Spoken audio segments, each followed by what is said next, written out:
Hello, hello, hello. All right, it's recording here. You ready, Christopher? Yeah. Let's do it. This is the new jam right here, bro. About to sing to you guys. Just kidding. That's dope. I like it. Yeah. I like it. This fits you. I just met you, but somehow this fits you. I kind of felt that, you know. I was like, Yeah. what's the vibe for this fool? You look like you're chill as fuck. Yeah. You're real chill, But he's a fucking monster. but it's a hard ass beat. That's what it is. Ladies and gentlemen, welcome back to the Dreams to Reality podcast. I'm your host, Annabelle Rodriguez. We got Christopher Tuna Lopez. What up, what up, what up? Guys, I'm really excited about today's guest. We have an expert mixed martial artist. He's a 3-time NAGA champion, 2-time California state qualifier in wrestling. He's a 3-time Spar Star champion. He's the 145-pound California state champion. His record is undefeated, 6-0. He's actually got the fastest knockout record in the nation at 6 seconds. He's fighting out of Corona, California. Help me welcome, guys, Tony the Conqueror Cortez. Welcome, The champ is here. Welcome, brother. Thank you guys for having me. It's a pleasure, man. How's everything been? Everything's been good. How does it feel knocking people out left and right? It's a good feeling, for sure. You knocked somebody out, what you said 2 weeks ago? Yeah. Yeah. You knocked them out. You showed me the video. That shit was dope. Knocked them out in 4 punches in 6 seconds. That's sir. crazy. So is that the quickest in your life or just on camera? I'm sure you knocked someone out in one punch. I probably knock people out faster on the street, but on record, it's the fastest. There we go. That's awesome. Did you get in a lot of fights growing up? Kinda. Yeah. When I turned like 16, that's when I started getting in a lot of fights. Really? Yeah. Well, let's start there. What made you get in a lot of fights at 16? Just hanging out with the wrong people, putting myself in the wrong spot at the wrong time and having to defend myself, or sometimes just being kind of immature and fighting people for no reason, just for fun. Just for fun. You ever fought just for fun? Yeah, actually, I have. Yeah. I vibe with that. He said, fuck yeah, I get it. So how long have you been fighting, man? And by the way, can you put the mic a little bit closer? Yeah, there we go. Sure. Sweet. So I've been fighting for 10 years. I started training when I was 10 years old. Wow. So you're 20 years old now. You got a huge future ahead of you, man. I found you on Instagram, and I was telling Chris this before you came out here. You know, I've been watching fighting my whole life. You know, my family comes from a background of boxers. I've been watching MMA since it started. You know, we were talking about pancrase before, and I watched the growth of MMA from being super obscure to where people were thinking it was just like a dogfight of humans and it wasn't really a popular thing, to being, world famous, where everybody recognizes the UFC and MMA fighters and, the skill set that it takes to be a champion. And one thing that I always notice is when someone has a fighter's heart, when someone has that in them where they're willing to fight for what they believe in and they're willing to die for it. So when anybody is a fighter, they go into a cage or a ring or whatever, people don't understand, you could die. You could die in that ring. That guy that you punched 4 times and knocked out in 6 seconds, he could have easily cracked his head on the ground, had an aneurysm, and that's it, bro, you're out. Mm-hmm. So for someone to have the guts and, the discipline to go into that ring, that cage, my hat's off to them, So I respect what you do. And as soon as I saw your page and I saw you training and I saw you talking and I saw you, knocking people out left and right, I said, this guy's got a bright future. I really want to get to know his story. I want to get to know, what made him have that. Were you born with it? Were you just, came out of the womb punching? Or was it something that happened in your life where, a lot of times people I've noticed, they get bullied and then they want to learn how to fight and they end up beating the crap out of people, like Mike Tyson used to get bullied and look at him now, So tell us a little bit about your story. How did you get into fighting? I know you told us you started when you were 10 years old. What was it that motivated you to start fighting? And let's start from there. So I really started fighting when I was really young, like 4. My father, he put me in Muay Thai. Okay. And me and my dad, we didn't really have the greatest relationship, and we still don't. And that was a way that I could really connect with him when I was like beating people up. Like we enjoyed it together. Like we would laugh together and stuff. And yeah, that really got me into fighting. Like, I just wanted to make him happy, I guess, and connect with him in a good way. And so that's where it all started. And, you know, as I got older, like 5 or 6, he used to make me beat up the people in the apartments that we lived at. He'd be like, hey, just go beat them up. Like, they would kind of bully me a little bit. So I was like, all right. And then I would go do it, and I always won. So I really liked fighting. And then I got separated from my dad. I started living with my mom, and she was a single mom, but we lived with our grandparents. They helped us a lot. But, you know, it was all her on her own with me, which is, I'm a man, I'm a boy, so it's really hard for her to raise me. Yeah. So she's put me in sports. She put me in soccer, and I hated soccer. I wasn't good at soccer, so I wanted to fight my teammates because we would lose. I wanted to fight my coach. I would cuss, I would kick everywhere, and then she was like, you want to fight? And I was like, yeah. And she was like, okay, well, I'm going to put you in fighting. Yeah. So she put me in Taekwondo, and that did not work out. They wanted me to bow before everything. I came from, you know, something way different where it's like I was a little bit more disrespectful. So I was like, I'm not going to bow to you, like, ever. But I learned that as I got older, you got to, you know. But at that time, I was real disrespectful. So she took me out of there because they kind of kicked me out in a way. They kicked you out of Taekwondo? Yeah. For not bowing? Yeah. He would always hit my back and stuff. And I was like, man. How old were you at this point? I was around like 8 or 9. And then after that, I saw Chuck Liddell get a knockout on TV. Yeah. And I was like, I want to be one of those guys. And then we went to Costco, and they had just made a UFC gym in Corona. Mm-hmm. And every time I saw it, I would beg her, like, please, please take me, please. Like, I just want to go inside. I just want to look at it. That's it. Like, I just want to, like, be in there. And one day, her and my aunt, we went to Costco. And then she was like, fine, I'll let you, like, go inside and see what's up. Yeah. And the guys there, he was a good salesman. So he sold her. And then my mom and my aunt put their money together, and they put me, my sister, and my 2 cousins into the UFC gym. And that's when I really started training. And literally a week into training, I signed myself up for a fight. And like, I signed where the parents are supposed to sign. You signed for your parents? Yeah. And I was like, you got to pay. I was like, Mom, you got to pay $30 for my fight. And she went crazy. She was like, what? You're what? Like, she was tripping. No mom wants to see their kid fight, right? Yeah. So she was like, you better win. And I was like, I will. And then I went there, and I fought a kid that had been training for a while already, and I took him down, took his back, and choked him out. And then that's when it all started. Wow.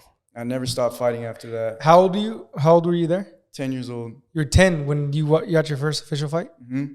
Now, would you say you're a natural fighter, or did you have to, like, really learn the skill set? You know, because I didn't know how to choke people. You know, I try to get them and they'll just escape real easily or something. Like, how did you learn the skill set? Did you have a trainer at 10 years old? I mean, obviously now I'm sure you have a trainer and stuff, but 10 years old, I mean, did you have a trainer that just kind of just came naturally to you?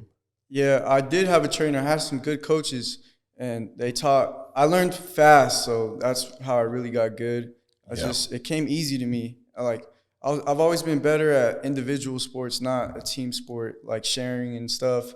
It was more like myself. Like, fighting was just perfect for me because I'm defending myself. Like, it's all about me, which is bad, but I mean, I guess it could turn into light, right, later on. Is it because you don't like depending on other people? Or for sure. Yeah, that's what it is? Yeah. Okay.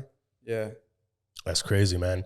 So one thing that I wanted to find out from you is, you know, obviously it sounds like in the beginning, you just wanted to bond with your dad, you know, and that was something that you and your dad bonded over was, you know, fighting and you know, proving yourself and showcasing your masculinity and your physical power over people. And as you start to grow and you start to, you know, it sounds like you found your passion pretty early on, which is rare, you know, but it sounds like you came across something that, one, you really liked doing, and 2, you were good at it naturally. You know, and I think for people that are out there and they try really hard to do things and be successful in things that, 1, they're not good at, 2, they have no passion for, and they're just wasting their time. You know, they're not willing to put in the work ethic and to put in the hours and time to be successful in it. And they end up just, you know, being a, you know, middle to low end or just not succeeding at all.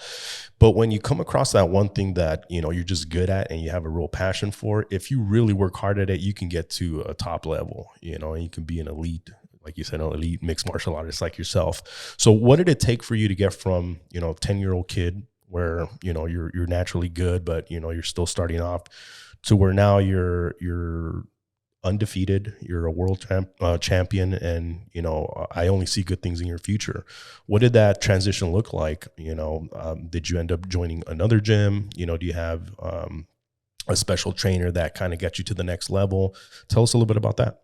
So I think what really got me here is just really training every day and really only thinking about this, only not paying attention to the distractions in life. Like, I did at one point get distracted, but I brushed it off and I got straight back to work right away. And the only thing that was on my mind was this. And every single day I woke up, I thought about this, I worked for this, I prayed for this. And that's exactly what it took for me to get here. And you know, like, if you're putting in the work, right? You know when you're lying to yourself, you know when you're not doing what you're supposed to be doing, when you're being distracted by something and that's taking over you, and, you know, it's taking over your life. And I mean, if you just focus on your craft and that's all you focus on, then you're going to get something out of it, cause and effect, right? What's the biggest distraction in your mind, you know, when it comes to mixed martial arts?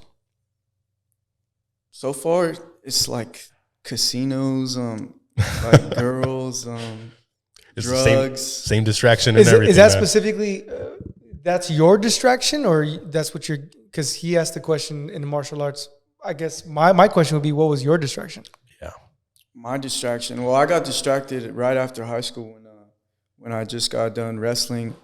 Mine was drugs, and you know, when you're a teenage kid growing up at this time, and you're on Instagram and social media, and you hear the music that you're listening to, you think of being a man a certain way, like you gotta get a bunch of girls or do drugs to be cool, or, you know, stuff like that. And it's just, that's not what's actually cool. Taking care of your family is cool, you know, putting in the work for something, accomplishing your goals, motivating people, inspiring people. I think that's what's actually cool. And you could do it to any degree in your life, not just a big degree. You know, everybody has their purpose. If you help one person, then you're doing God's work. So I think that's the most important thing. That's dope.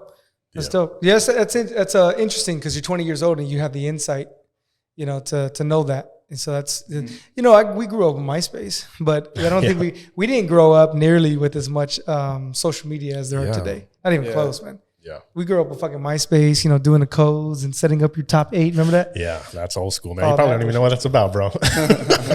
Yeah, for real. There was no YouTube when I was around. No, not at all. No, dude, it was a long time ago. Yeah, so that's true, because in today's age, you know, with social media, it's about putting out an image, you know, and the image that people are, we're partying, we're having fun, we're distracting, and it's all, you know, a dopamine rush.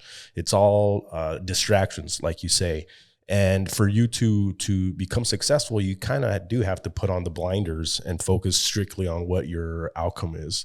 And the cool thing about what I like about, you know, fighting and the MMA world is that the focus is pretty simple. It's the belt, you know, being the number one, being the champ. And I don't care what you do, if your focus is always on being the best there is, you have something to go after.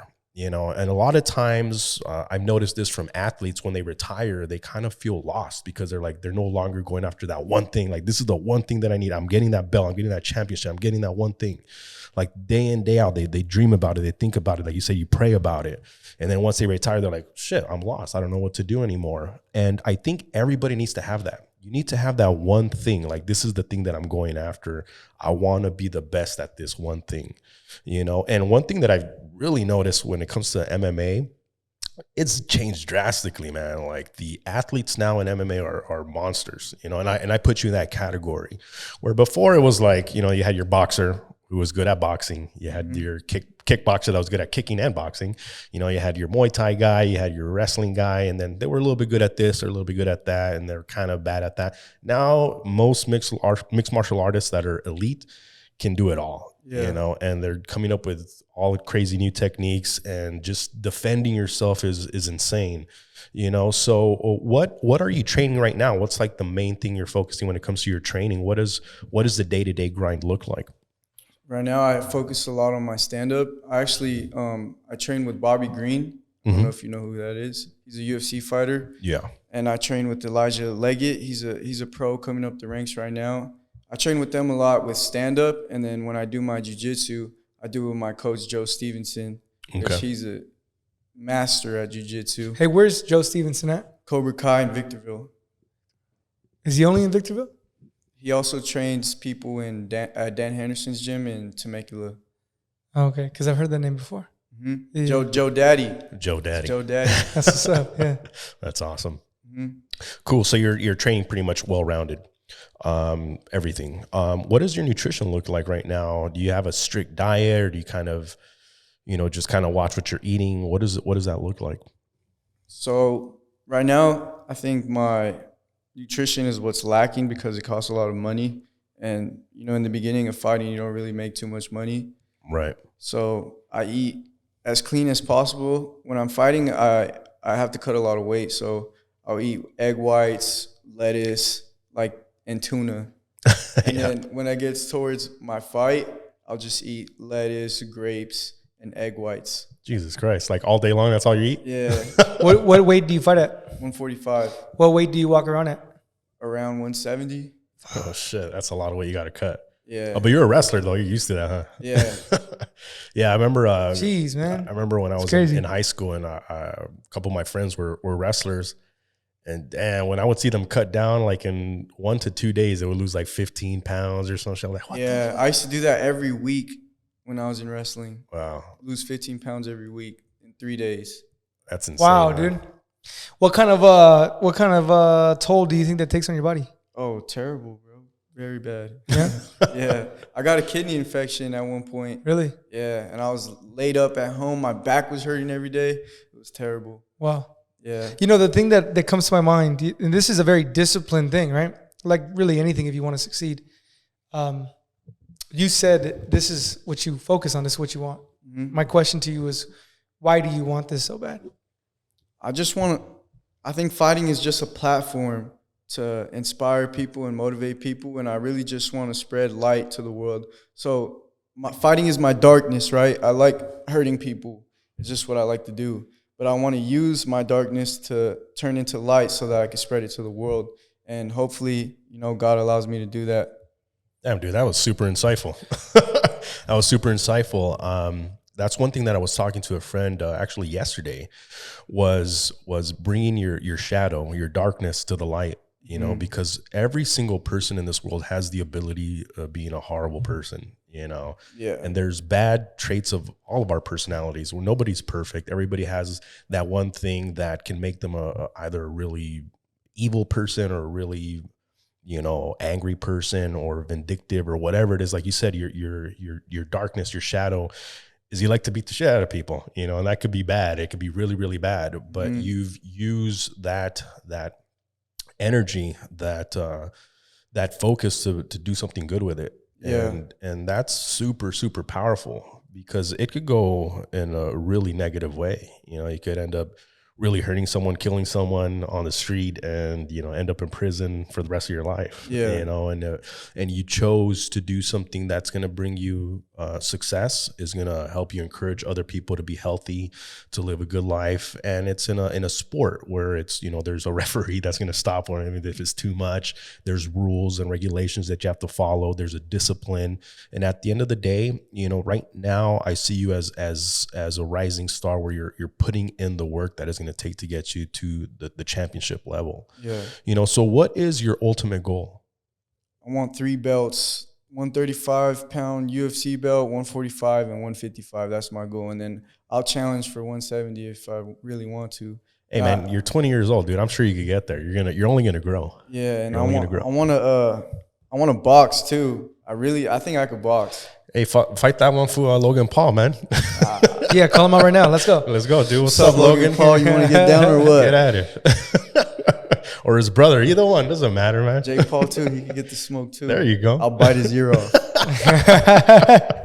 That's awesome. So why do you want 3 belts? My bad. Go ahead. Because the record is 2 belts. Which is Conor, right? Yeah. Yeah. And I'm better than Conor. So. Triple champ right here, man. There we go. That's what's up. Let me pause you, okay? So I don't know. To win in this sport, you have to have supreme confidence in yourself. Yeah. Okay? I'm a megalomaniac, really. I don't even know what that means. What does it mean? Like when I'm around people, I'm a little bit shy and insecure, but when I go home, I think I should own the whole world. That's what it's called? Yeah. A megalomaniac's like someone that believes in themselves more than anything. Like they think they're like the best. That's dope. Yeah. That's real. I like that. That's pretty dope. Yeah. So, I mean, I'm curious because you're 20 years old. You have this mindset that most people don't have. Mm-hmm. So, how much do you attribute that you've learned this on your own? No. I attribute all of this Who knowledge to my mom and to ayahuasca and wachuma, plant medicine. That's very interesting. Yeah. You've done ayahuasca? Mm-hmm. Wachuma, is that the frog? Wachuma is a cactus from Mexico. It's kind of like peyote, Like peyote? but it's not peyote. It's different. It's the grandfather, and then ayahuasca is grandmother. So it's 2 different kind of love that it gives you. You know, we had a podcast about 2-3 episodes back where we were talking about psychedelic drugs and about God and about spirituality. And I told a story about a trip that I went on. It was with an edible cupcake, but I swear I don't know what the hell was in that thing. That I went into a crazy trip. And, you know, one thing that most people that take any type of psychedelic drug, they experience a similar thing. You know, where they feel like we're all connected, we're all one, you know, and they find this universal truth and they find, you know, God, you know, in that trip, and the devil too, and all kinds of crazy stuff. Yep. So tell us a little bit about your experience with plant medicine. So when I was on drugs, I used to do fentanyl every day. Like for 2 years, I was snorting fentanyl. Do you know what fentanyl is? Mm-hmm, yeah. We're in the epidemic of that right now, right? And my life was going terribly, and at one point, I went home and I just told my mom I'm ready to change my life. And my mom had done ayahuasca 4 years before that, but I always just brushed it off like whatever. I saw the difference in her, but I never really paid attention. And while I was on drugs, something came to me. I'm like, I need this, you know, like I need some help. And the first thing she gave me was hape. It's a tobacco from Peru that the indigenous people use, and they use a little pipe and they blow it up your nose. And there's a certain way to do it. Like it's all like you have to be really strict with it. You can't play with it because it's a medicine.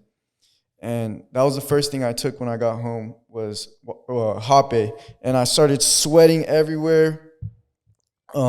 I started spitting out black stuff, like bad energy. Jesus. Yeah. And it's really good for you. And it really cleansed me of drugs. And then the second thing I did was gamble. And I have scars right here. They burn a cigar on your arm. And then they put like a little, like, it's like a gooey medicine. And they put it on your arm on the burn marks. Oh, it's like 3 little dots and like a line or something like that? Because I've seen people do it. Is that the toad? Yeah, it's 3 dots in a line. Yeah. Yeah. So no, it's not the toad. But okay. So then you drink a gallon of water and you start throwing up a bunch of like toxins that you have inside your liver. Jesus. Stuff. Yeah, and that was the second medicine I did, and I also did DMT that day at a ceremony. But you did all 3 of these drugs on the same time? No, not in the same time, not on the same day. The gambo and DMT I did on the same day. Okay. But DMT, you did ayahuasca, or you did like actual DMT, like freaking? No, this was before ayahuasca. I did DMT. Oh shit, that thing's really hard to come across. Yeah. But I did it at a ceremony though. Oh, okay. At some river. And then a ceremony with who? Well, in order to do these, her name's Annabelle. Okay. She's on Instagram. I can send you guys her Instagram. You guys. Oh yeah. In order to do these, it has to be done with like a shaman or someone that knows what they're doing, because it's not a drug you mess around with. With a practitioner. Yeah. She's a medicine. She's a medicine woman. So it was at a river. They did a ceremony. You smoked DMT. Yeah. Okay. Shit. And then continue. Yeah. I did it with my mom. Dang. Your mom was at the ceremony smoking DMT with you? Yeah. Okay. And she laid down. She was crying profusely. Like she could not stop crying. And she was like hugging me like, my baby and stuff.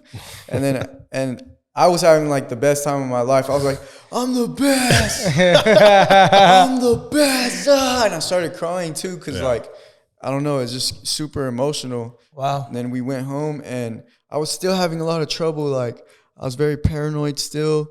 So she took me to do Wachuma in Truckee with some of her friends that she met when she did ayahuasca. Yeah. And that was my first time doing Wachuma, and it like I felt like I was in hell when I drank it. Yeah. And I was like stuck, and I was thinking all these crazy thoughts that like all my ego came to my head, and like it was going crazy. And all I could do was sit there though, and I went through it. And then when I got home, I didn't have those paranoid thoughts anymore. After like a week, I was just like, you know, I don't think the same anymore. Do you remember those thoughts?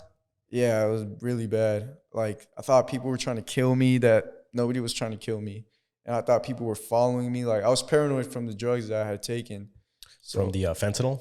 Yeah. Okay. So that really, like, cleansed me of those energies and, like, in the past, you know? Yeah. Left it in the past. Yeah, they say that when you take these plant medicines, you release a lot of your traumas. Your psychological traumas, and you know, you come out a different person. And you know, I've never taken it before, but you know, it's something that it's come across in my life over and over again. Different people that I've met. It's time for you. I think it's time, bro. You know, I need to reach out to Annabelle. You know, it's funny. I hate the name Annabelle because everybody used to call me Annabelle. Because my name's Annabelle. You know? Oh yeah. And they'd be like in school, they'd be like Annabelle Rodriguez. I'm like, fuck. I'm Annabelle. This is only fitting that Annabelle goes to Annabelle. This is, man, how old are you? I'm going to start crying like, fuck Annabelle. How old are you? I'm 34. It's like 34 years for the universe to align today. Yeah. That's amazing. Yeah, that's cool. That's a trip, dude. You know, I didn't think you had done that, you know, but that's interesting that you're here telling that story, being that we've talked briefly about that. And you know, I have a friend who's, you know, a big practitioner and spokesperson for plant medicine. I told him, you know, I want to get her on to talk about it, not knowing that we're gonna have you today to share your story with it.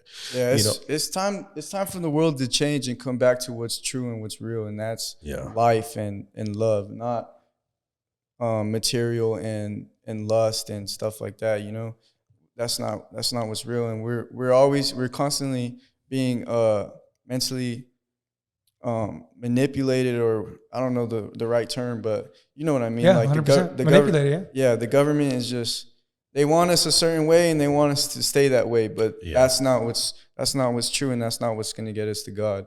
Yeah. And that's the crazy part. So do you credit your enlightenment to this, to the plants? Yeah, definitely. Yeah.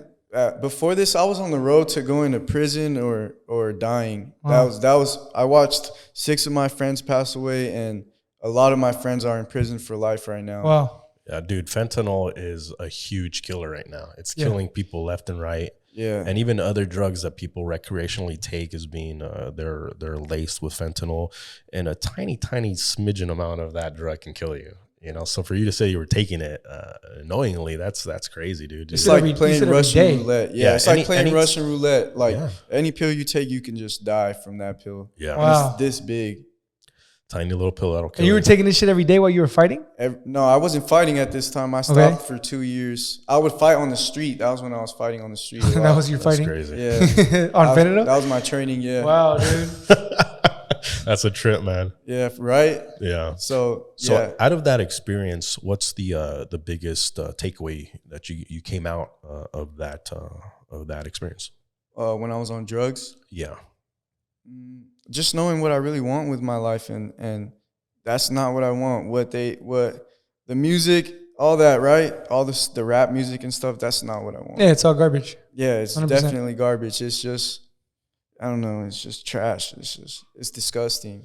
Yeah. I think addiction in general, whether it's addiction to, materialistic things like you have to buy certain things, or being addicted to, social media, like you have to post a picture of a selfie of you so you get a little bit of recognition and you feel good about yourself, or whether it's you're addicted to drugs or alcohol or any vice, it's going to take you away from God. It's going to take you away from the light, from doing something positive with your life. And your actions have reactions, and those reactions create your life. And if you want to succeed and live a good, wholesome life that provides value to the world, you have to focus on the good, on the light. And sometimes it takes something really dark and really bad in order for people to see that.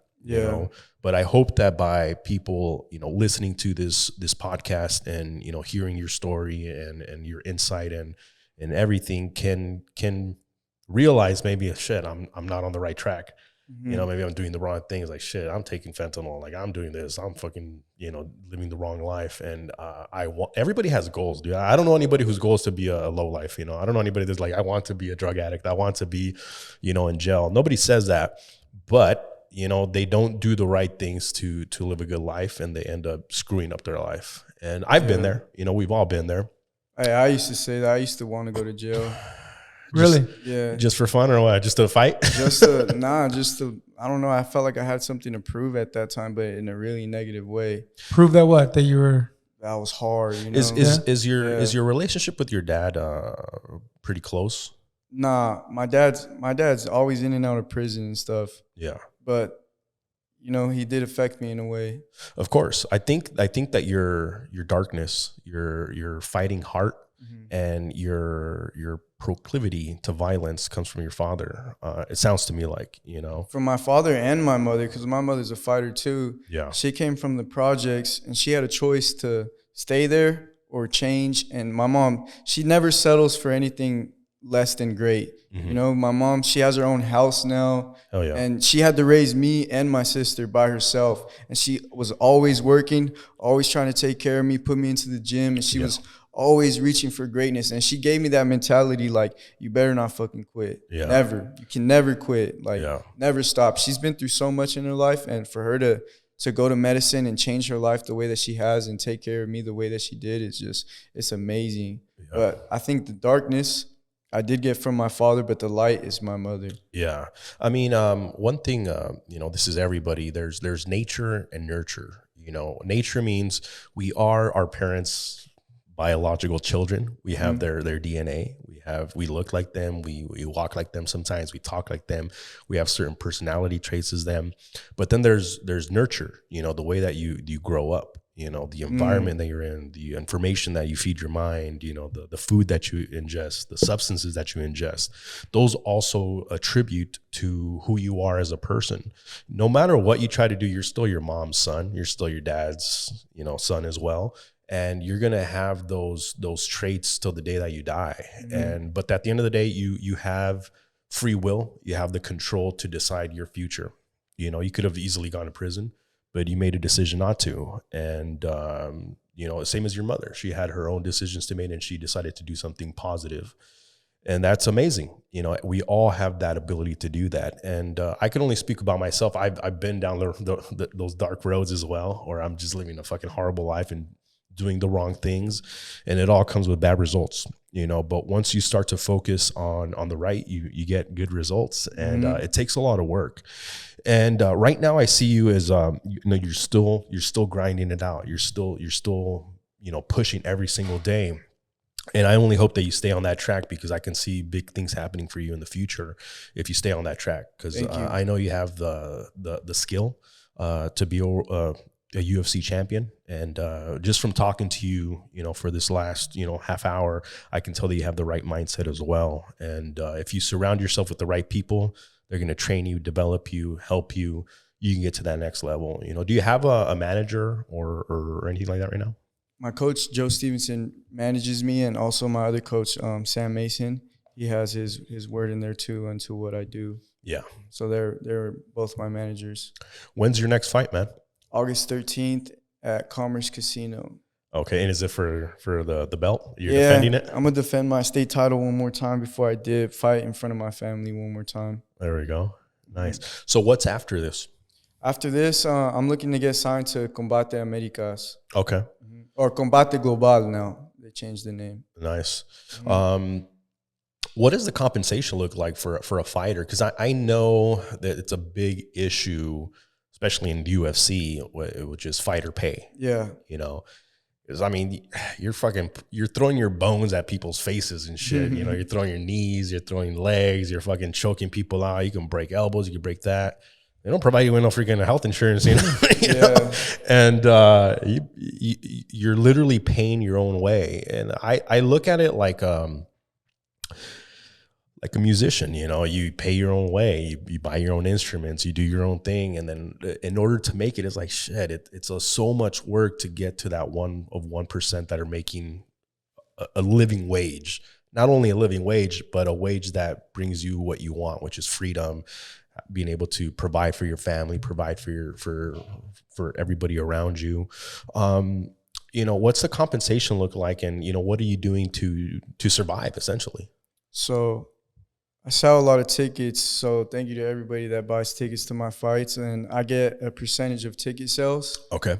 And I get like maybe $2,000 for a fight, maybe $2,500 if I'm lucky. But I could make more money for this next fight. That's the goal. And then, so I fight every 2 months. I'll make that money, and I'll use that for my gas, whatever bills I have to pay, and for food. Right. And I'm barely getting by, you know, but I have help from my mom. She helps me a lot just so I can reach this goal. Yeah. And I also have a lot of help from my coaches. That's awesome. Do they allow you to have sponsors at these events? Yeah. Oh, yeah. I have sponsors too. My mom's one of my sponsors. Ricardo, he's a realtor. He's my sponsor. Yeah. And then I have a couple of clothing lines that are my sponsors. For our audiences out there, guys, I'm telling you, Tony's going to be someone to reckon with. And if you want to sponsor an elite fighter that's going to be a champ, this is the guy. You know, thank you. And you know, you have to get creative sometimes. You know, I've been in that grind where like, fuck, I don't have 2 pennies to rub together, but I got to accomplish this one thing. I need to get to this fight. I need to get to this. I need to buy this equipment. And you have to get creative. You know, you have to do things until you get to that point. And most people quit. You know, most people quit and be like, oh, I'm not making any fucking money. You know, I'm not doing this. I'm not doing that. And they don't have their heart set with it, you know. So like myself, when I started my photography, videography business, like I didn't have any clients. I had nobody supporting me. I just had to just put it all on the line, you know, get into debt, do what you got to do to succeed, and believe in yourself. If you believe in yourself, you put in the work, you're going to get results. It's an investment, right? That's it. Investing in yourself. I'd rather invest in myself than in anything else. I know I got control over that. Yeah. That's cool, man. Yeah. So 6-0 record. You got a 6-second fastest knockout record in the nation, right? Yeah. Tell us about that experience, dude. What did you feel when you knocked that guy out in 6 seconds? I've seen the video. You punch him like 4 times in like 3 seconds. That's amazing, dude. Like it was such a freaking quick knockout that I had to see the pictures of his face like all contorted and stuff. Like Jesus Christ. What did that feel like? It felt really good. I had a lot of rage going into this fight, and before this fight, my brother passed away 2 months ago. You're lying, but dude. 2 months before my fight, yeah. Wow. He died of a fentanyl overdose. And Jesus Christ. That same day, I had a choice, you know. I can close my heart on the world and be like, fuck everybody. I just want to cry. I just want to, it's not bad to cry, but I just want to stay at home. I want to, you know, do drugs to feel better or drink or something. And I was like, man, I'm not going to make that choice. I'm going to win this belt for my family so they have something to be proud of and something to celebrate at a time of grief. So I really just, I buckled up my seatbelt or whatever, fucking tied my boots up, and I just got straight to work, you know. Yeah. Buckled up my belt, you know, and fucking got straight to work. The same day that my brother passed away, I ran 5 miles, and I punched the bag for like 15 minutes. And I wanted to shut down and just, you know, turn around and like quit and just be like, I don't want to fight.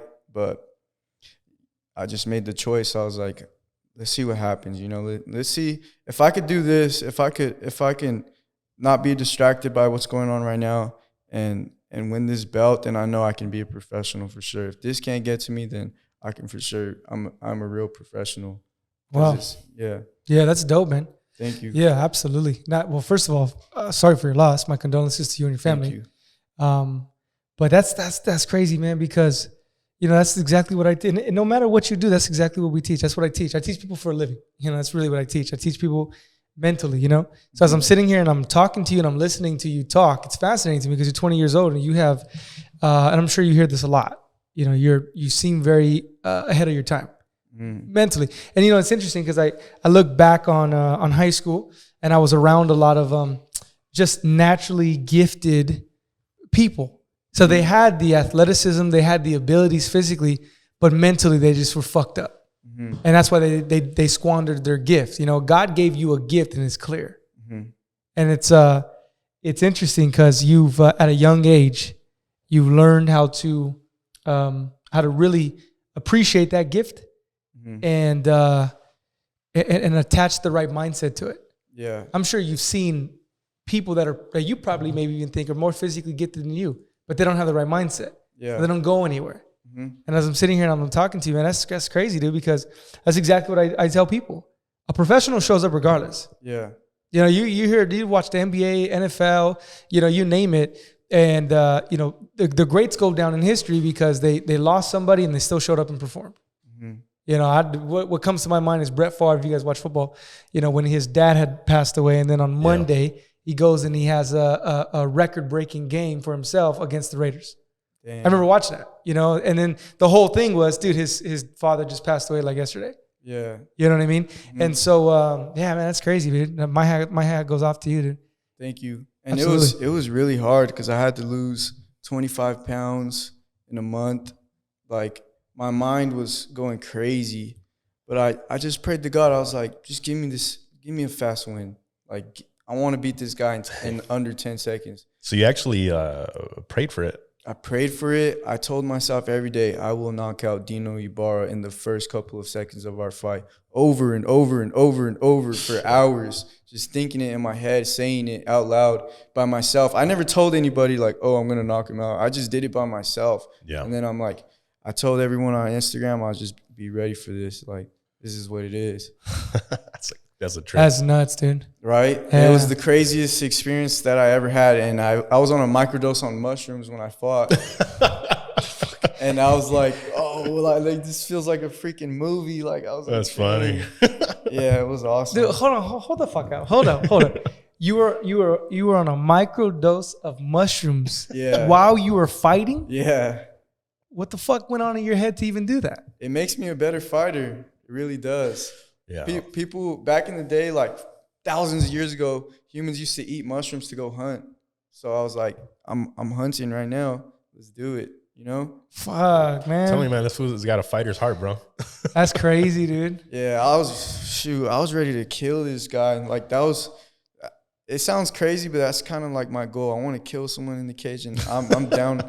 I'm really down to die in there. And I think if I die in there, I reached God status. Right. Everybody's gonna remember that. Who are your I guess your idols when it comes to MMA and fighting? Mike Tyson and Muhammad Ali. That's it.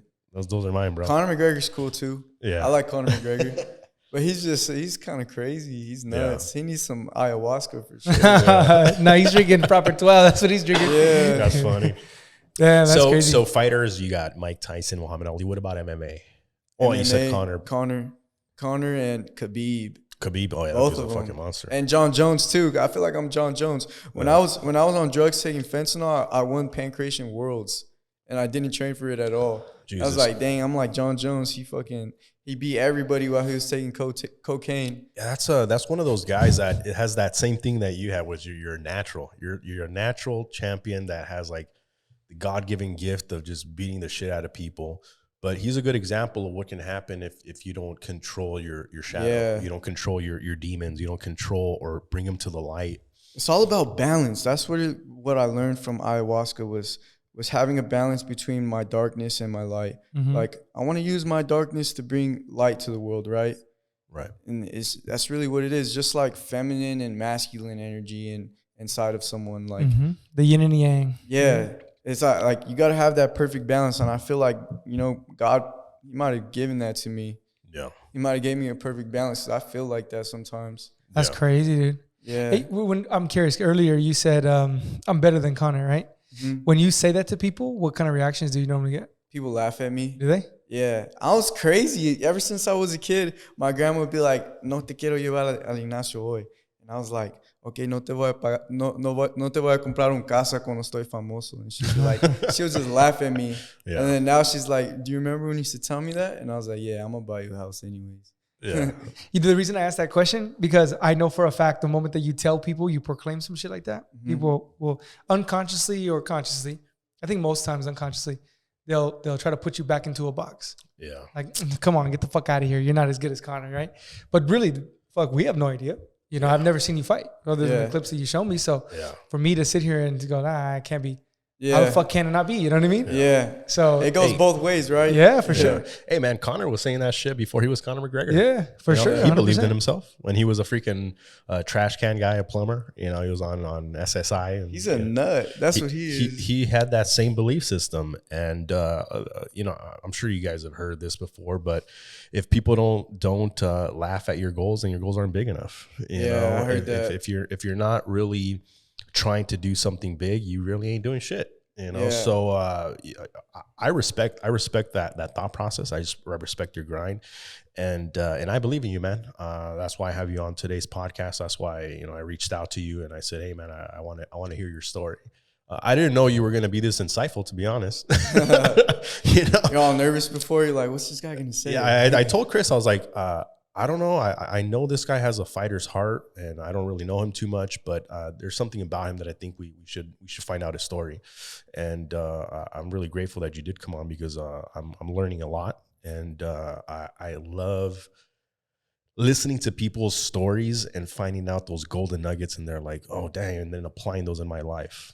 So my goal with this podcast, so I'm bringing all these different guests from different fields, is obviously to give you a chance to share your story with the world and hopefully impact some people in a positive way. If someone's out there struggling with drug addiction, or they're trying to become a world champion when it comes to fighting as well, whatever it is, can listen to you and be like, damn, I connect with that. Maybe I need to take some ayahuasca, or whatever it is, or like, oh damn, I need to get back in the gym, or like, fuck, I need to stop taking these drugs, or someone that's dealing with loss. They lost a brother, a friend, a cousin, whatever it is, and are in that same darkness.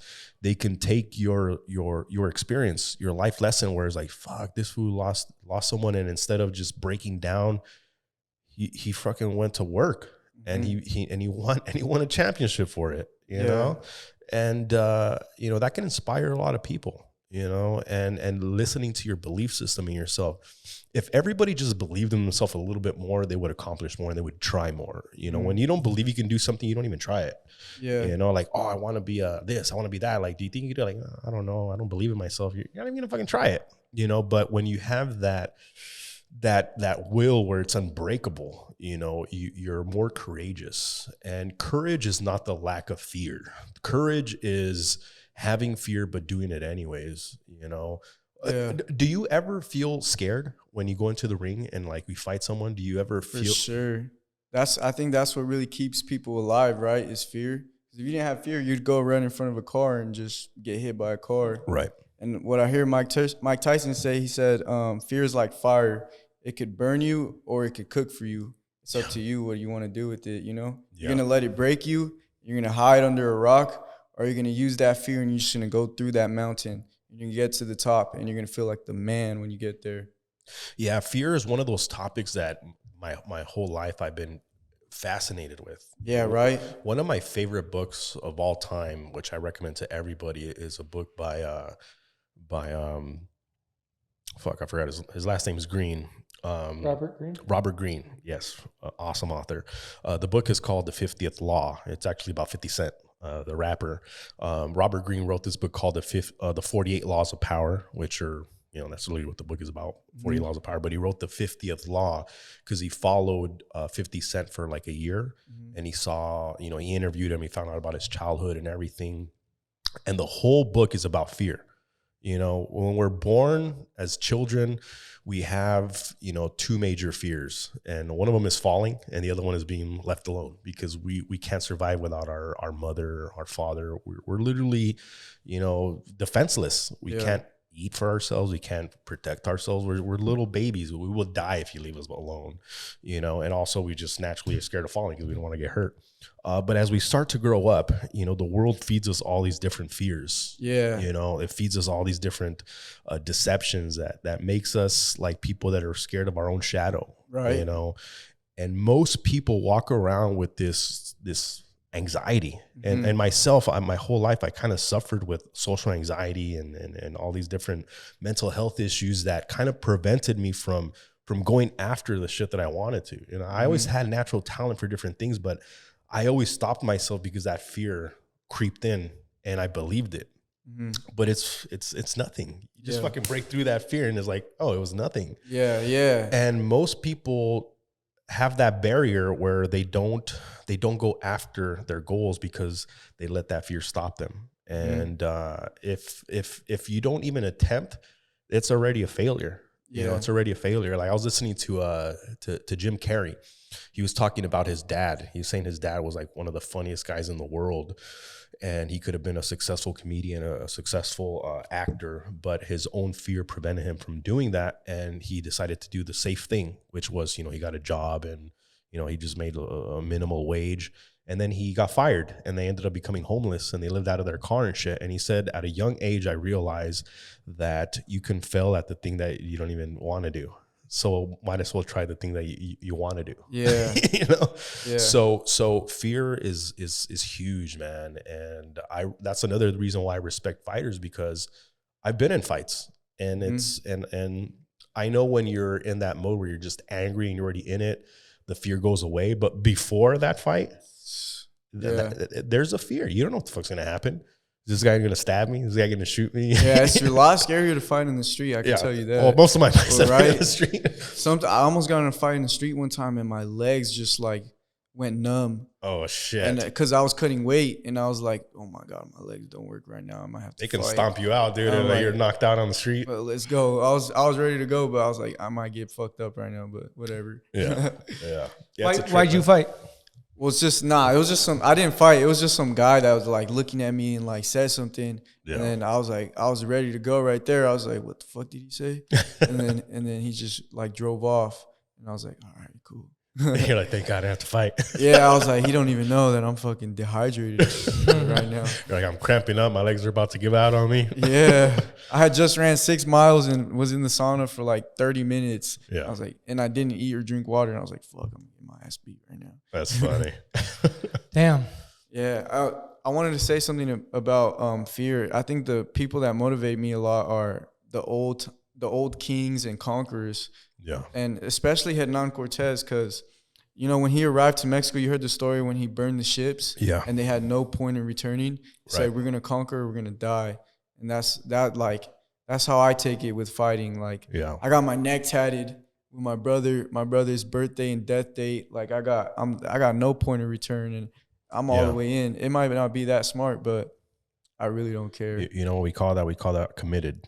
Yeah. You're committed. I know I have to get it. And I feel like just like how he conquered Mexico and it was divine timing, the same thing with me. I'm gonna conquer anything I set my mind to, because I'm doing it. I'm not just doing it for myself, you know, like how they were doing it for gold and stuff, but I'm doing it for love, unity, life, and light. And if I'm doing it for that reason, then there's no way I'm not gonna get it. Yeah, I believe in it, brother. You know, Arash talks about when he tatted his face, how he was committed, you know.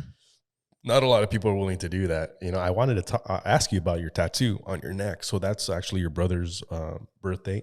Yeah, well, it's his birthday, but he also passed away on his birthday. Oh my God. Yeah, and it's the Aries sign. Yeah.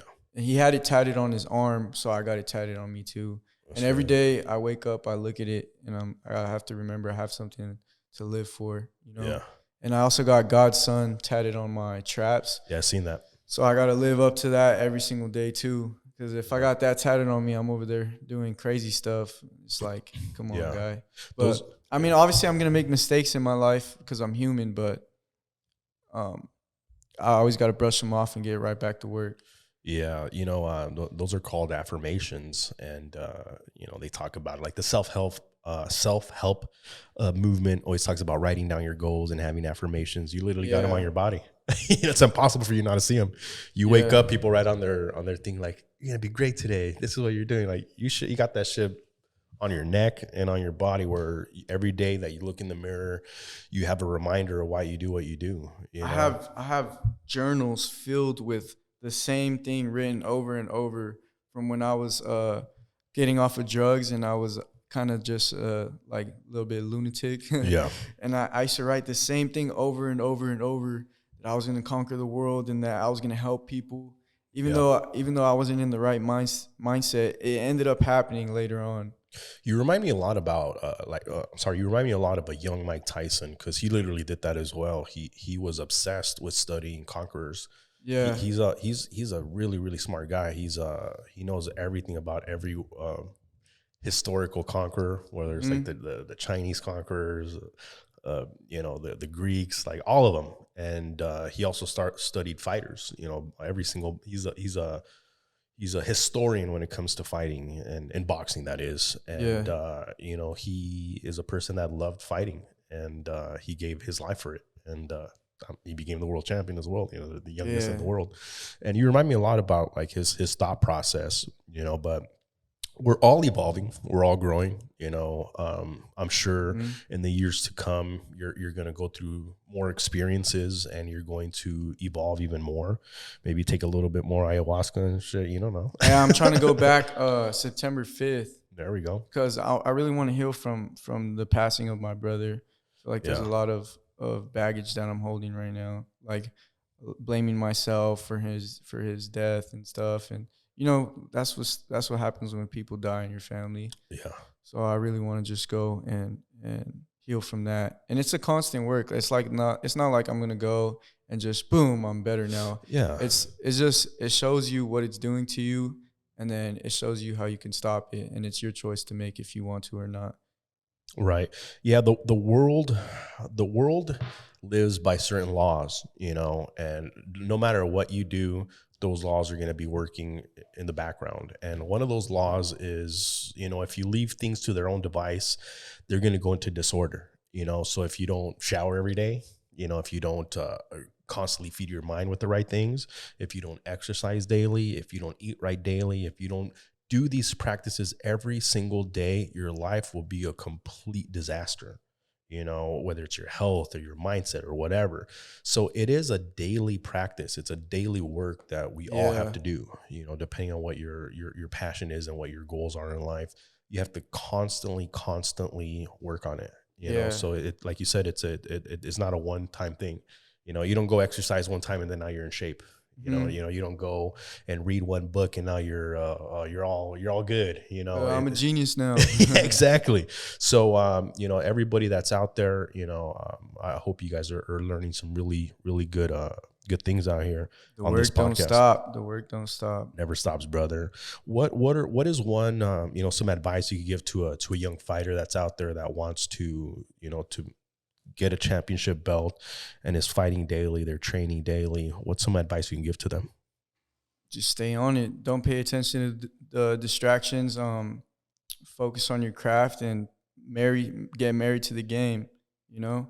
Don't.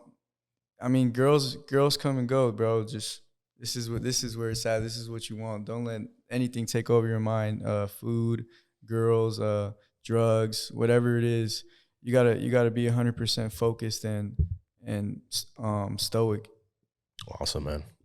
Do you have any questions for stoic? I like that, man. Yeah. You study Marcus Aurelius? A little bit.